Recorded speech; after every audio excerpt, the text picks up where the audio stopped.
The sun was beating down on the busy street as 14-year-old Maya stepped out of the corner store, a bag of chips in one hand and a cold soda in the other. She had just finished basketball practice and was treating herself to a quick snack before heading home. But before she could take a step, flashing red and blue lights lit up the sidewalk. "Hey, you pay for that," a voice barked. Maya turned to see a uniformed officer stepping out of his squad car, his hand resting on his belt. Confused, she nodded. "Yeah, I just bought these." The officer scoffed, snatching the bag from her hand. "Really? You look like you're up to something." People on the sidewalk slowed down, watching as the officer rifled through her things. Maya's heart pounded. "I have my receipt," she said, reaching into her pocket. But before she could pull it out, the officer shook his head. "Save it. I don't buy it." Just then, a deep voice cut through the tension. "Is there a problem here, officer?" Maya turned, and relief flooded her chest. Her father, Judge Malcolm Carter, had just stepped out of his car, his sharp eyes locked onto the cop. The officer turned, sizing up the man who had just spoken. Dressed in a crisp suit, Judge Malcolm Carter carried himself with quiet authority. His eyes flicked to Maya, then to the officer still gripping her bag of chips. "And you are?" the cop asked, his grip tightening slightly. Malcolm stepped closer, keeping his voice steady. "Her father, and you." The officer hesitated for a moment before straightening. "Officer Daniels, this girl was acting suspicious. Thought she might have taken something." Maya's hands curled into fists. "I told you I paid for it." She pulled the receipt from her pocket, her voice shaking with frustration. "Right here."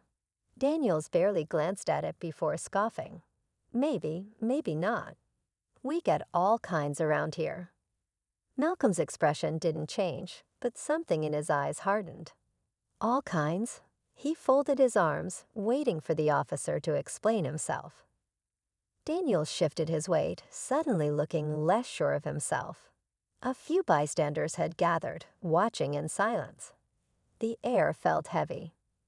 Maya swallowed, glancing up at her father. She had seen him in court before, always calm, always in control.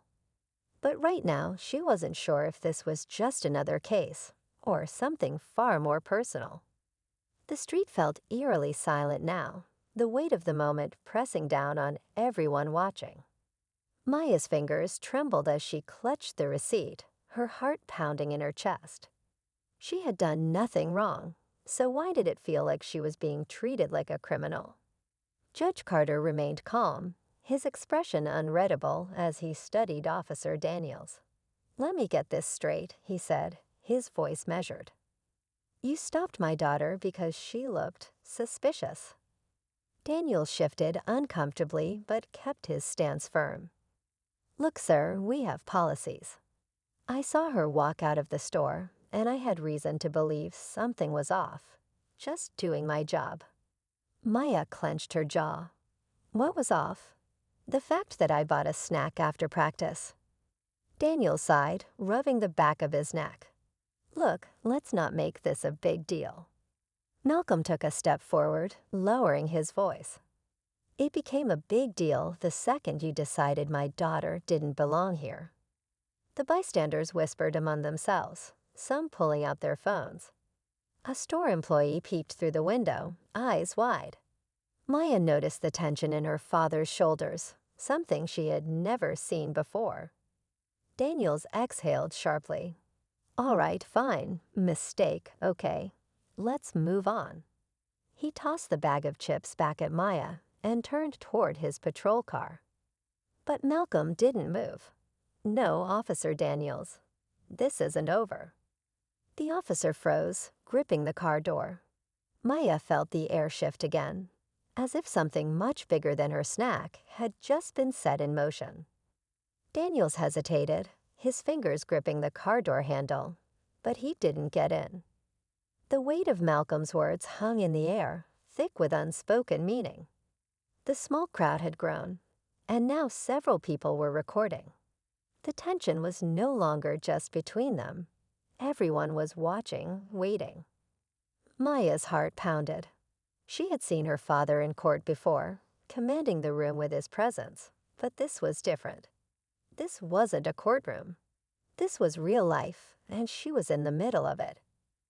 Daniels finally turned, his jaw tight. "Look, sir, I already said it was a mistake. She's free to go. Let's drop it." Malcolm's eyes didn't waver. "You took my daughter's things. You accused her without evidence. And now you want to walk away like nothing happened." His voice was calm, but there was something underneath it, something Maya couldn't quite name. Daniels exhaled sharply. "What do you want, then?" His voice was lower now, as if he knew he had lost control of the situation. Malcolm reached into his pocket and slowly pulled out his wallet. He flipped it open, revealing his judge's badge.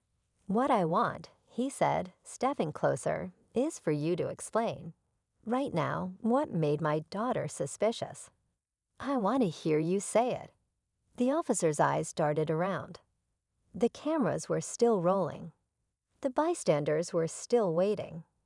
The air was charged like a storm about to break. Maya felt the weight of the moment pressing down on her. This wasn't just about her snack anymore. It was about something much bigger, something she was only beginning to understand. And for the first time, she wondered, was her father really in control of this, or was he just as uncertain as she was?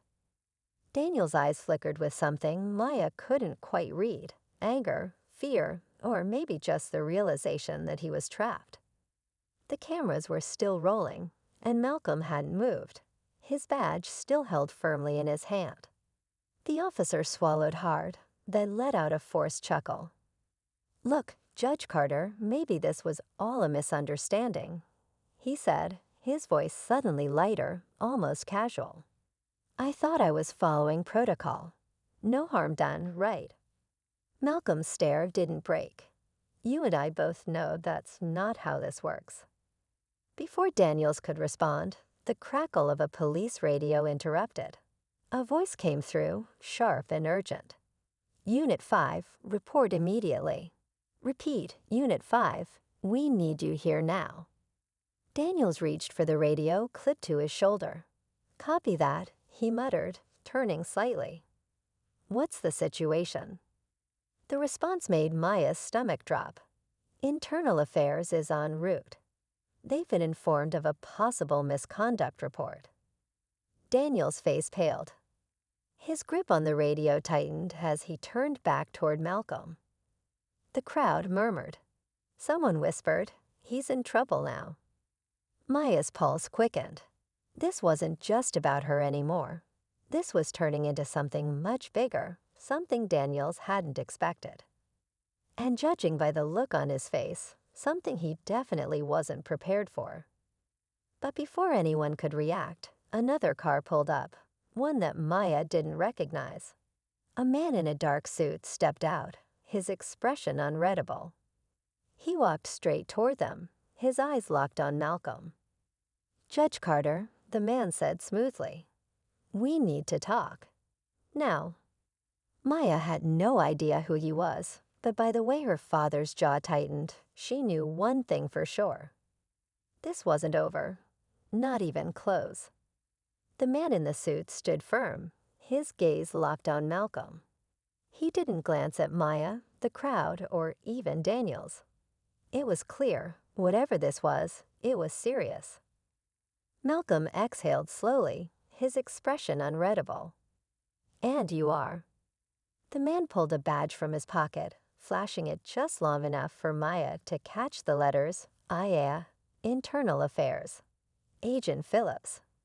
"We've been looking into Officer Daniels for some time now. Today gave us exactly what we needed." Daniels stiffened. "What? That's ridiculous. I was just doing my job." Phillips didn't even look at him. "We received a report earlier about an incident involving this officer and another civilian last week. Similar accusations, racial profiling, unnecessary force. His voice remained calm, controlled. And now, thanks to this footage, he gestured toward the crowd still recording. We have proof that it wasn't just a one-time thing. Maya's breath caught in her throat. This wasn't just about her anymore. Daniels had done this before. "You set me up," Daniels hissed, stepping toward Malcolm, his face red with fury. Malcolm didn't flinch. "No, you did that yourself." Phillips pulled out a notepad. "Officer Daniels, we'll need you to come with us for questioning." Daniels let out a bitter laugh. "You can't be serious." But before he could argue further, another squad car pulled up. Two officers stepped out, and this time, Daniels wasn't the one in control. Maya watched in stunned silence as they led him toward the car. She had expected a confrontation, but not this. Not the sight of the officer who had humiliated her now standing in the very position he had put her in, forced to answer for his actions. As the car door shut, Phillips turned back to Malcolm. "Your timing was fortunate." Malcolm gave him a steady look. "No, it was necessary." The crowd slowly dispersed, the tension fading, but Maya stood still, gripping her receipt tightly. When she looked up at her father, she saw something new in his eyes. Not just the strength she had always admired, but something deeper. Justice wasn't just something that happened in a courtroom. Sometimes it had to happen right there on the street. The flashing lights faded into the distance as Officer Daniels was driven away. The tension in the air slowly lifted, but Maya still felt the weight of everything that had just happened. She glanced down at the crumpled receipt in her hand. Something so small, yet the reason for everything that had unfolded. Her father placed a hand on her shoulder. "You okay?"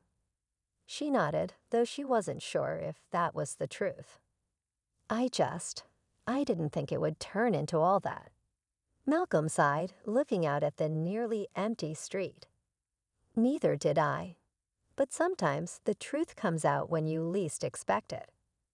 The store clerk stepped outside, hesitant at first, then offered a small smile. "I saw everything." "I'm sorry you had to go through that," she said to Maya. "You shouldn't have been treated that way." Maya nodded, appreciating the words but still processing everything. She had come here for a snack, and instead, she had seen a side of the world she hadn't fully understood before. As they walked toward the car, Malcolm squeezed her shoulder. "You did nothing wrong. And you weren't alone." Maya exhaled, gripping her soda a little tighter. She knew one thing for sure. She'd never look at moments like this the same way again.